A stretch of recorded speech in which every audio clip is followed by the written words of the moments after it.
Regular video upload होती रहेंगी और आप लोग को इसके फ़ायदे और जानकारी मिलती रहेगी। तो आज नया टॉपिक है ओमेप्राज़ोल। दवा का नाम है ओमेप्राज़ोल। आज स्टार्ट करते हैं, इसके बारे में जानते हैं क्या है, डोज क्या है, यूजेस क्या हैं और इसके कुछ साइड इफ़ेक्ट होते हैं वो क्या है, कब लेनी चाहिए हमें, क्या स्ट्रेंथ है, किस फॉर्म में आते हैं। तो स्टार्ट करते हैं। ओमेप्राज़ोल एक मेडिसिन होती है जो हमारे जो पेट में जो एसिड बनता है उसको रिड्यूस करती है। जैसे पेट में जलन हो गया, खट्टी डकारें आ रही हैं, सीने में जलन हो गया है, हार्ट बर्न जिसे कहते हैं, तो ये सब आम समस्या आजकल सभी घरों में हो रही है।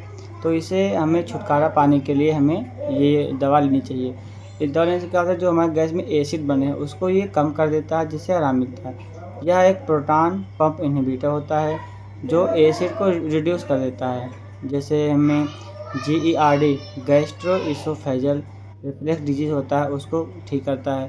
पेट में एसिडिटी हो गया है, पेट फूल रहा है, गैस बहुत बन रहा है या खट्टी डकारें आ रही हैं, चक्कर आ रहा है और बहुत चीज़ें, सीने में जलन है, तो ऐसे में हम ओमेप्राज़ोल का यूज़ करते हैं। देखते हैं ब्रांड नेम का। तो कुछ ओमेप्राज़ोल कुछ नाम से ओमेज आता है, कुछ फॉर्म में ये हम ओमिक भी देते हैं, कुछ में जोल आते हैं। तो ये हमारा जो प्रोटॉन पंप इन्हिबिटर में काम आते हैं, ये ब्रांड नेम है। और भी ब्रांड की काफ़ी दवाइयाँ आती हैं लेकिन ये फेमस हैं। तो आपको कभी भी ऐसा लगे तो डॉक्टर की सलाह के द्वारा लेके फिर आप इस दवा को ले सकते हैं। फिर देखते हैं हम कि ये किस फॉर्म में आते हैं। तो ये कैप्सूल हो गया, टैबलेट, इंजेक्शन और सिरप फॉर्म में आते हैं। जो टैबलेट या कैप्सूल फॉर्म में होता है वो 10 mg, 20 mg और 40 mg में आते हैं। जो कैप्सूल होता है वो ग्रेन्यूल होते हैं, कैप्सूल में ग्रेन्यूल होते हैं। तो ग्रेन्यूल को हमें तोड़ना नहीं है, कैप्सूल को खोलना नहीं है, डायरेक्ट पानी लेके हमें कैप्सूल को निगल जाना है, फिर ये अच्छा काम करेगा। अब देखते हैं हम डोज की बात करें तो एडल्ट में देखते हैं।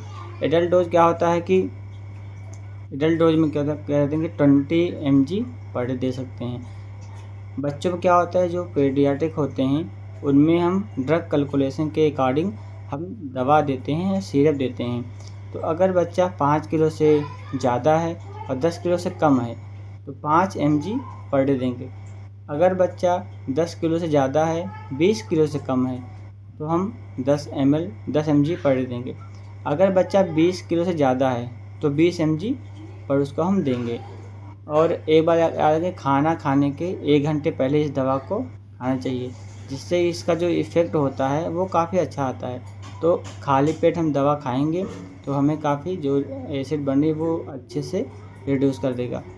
और अगर घर में किसी बच्चे को 10 ml देना है सिरप और 10 ml सिरप नहीं है और अगर हमारे घर में 20 mg का कैप्सूल है तो हम क्या करेंगे कि जो कैप्सूल है उसमें से ग्रेन्यूल निकाल लेंगे। ग्रेन्यूल निकाल के ग्रेन्यूल को हाफ़ कर लेंगे। हाफ़ करने के बाद में फिर उसको हम दे देंगे बच्चे को, तो वो 10 ml के बराबर होता है। तो ऐसे अगर हम सिरप नहीं घर में है 10 ml का तो हम ऐसे कैप्सूल के ग्रेन्यूल को निकाल के हम दे सकते हैं, जिससे बच्चे को भी आराम मिल जाएगा। तो ऐसा कुछ साइड इफ़ेक्ट देखते हैं कि जो ओमेप्राज़ोल है उसके साइड इफ़ेक्ट कुछ होते हैं। जैसे आँख में जलन होगी, आई प्रॉब्लम हो जाएगा, आँखें लाल हो जाती हैं, यूरिन में बर्निंग सेंसेशन होगा, मतलब जलन होगा, पेशाब में पेशाब लाल होगा, थोड़ा पीले टाइप के भी होंगे और हाथ पैर में थोड़ी सी जलन होती है।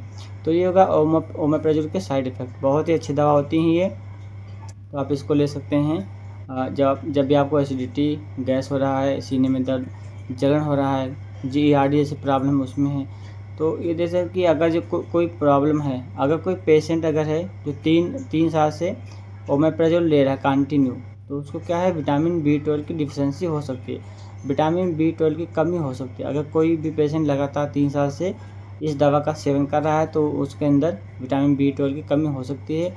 तो वो बाहर से कैप्सूल ले सकता है, घर में अगर तो दही ले सकता है, हरी साग सब्जियां खाए तो वो मल्टीविटामिन ले सकता है। लेकिन मल्टीविटामिन लेना है डॉक्टर की सलाह के, डॉक्टर के बिना हमें मल्टीविटामिन नहीं लेनी है, क्योंकि अगर हम लेंगे हो सकता है उसका अलग साइड इफ़ेक्ट आ जाए। गैस एसिडिटी को कम कर रहा हो सकता है और बढ़ा दे या और कोई कंडीशन आ सकती है। तो हमें बिना डॉक्टर के परमिशन के कोई भी दवा नहीं लेनी है। सही मार्गदर्शन लेना है, सही दवा लेना है, सही डोज, सही रूट, सही टाइम पे, जिससे हमें कोई भी दिक्कत ना हो। अब देखते हैं, अगर बच्चा 1 साल से कम है, कोई बच्चा है जो 1 साल से कम है, उसको हम ओमेप्राज़ोल नहीं देंगे। अब बात करते हैं कि वार्निंग साइन, अगर हम ओमेप्राज़ोल ले रहे हैं तो क्या-क्या वार्निंग साइन आ सकते हैं। तो क्या होगा, मतलब एलर्जी में नहीं लेंगे। एल्बेंडाज़ोल अगर हम यूज़ कर रहे हैं तो हम ओमेप्राज़ोल का यूज़ उसमें नहीं करेंगे।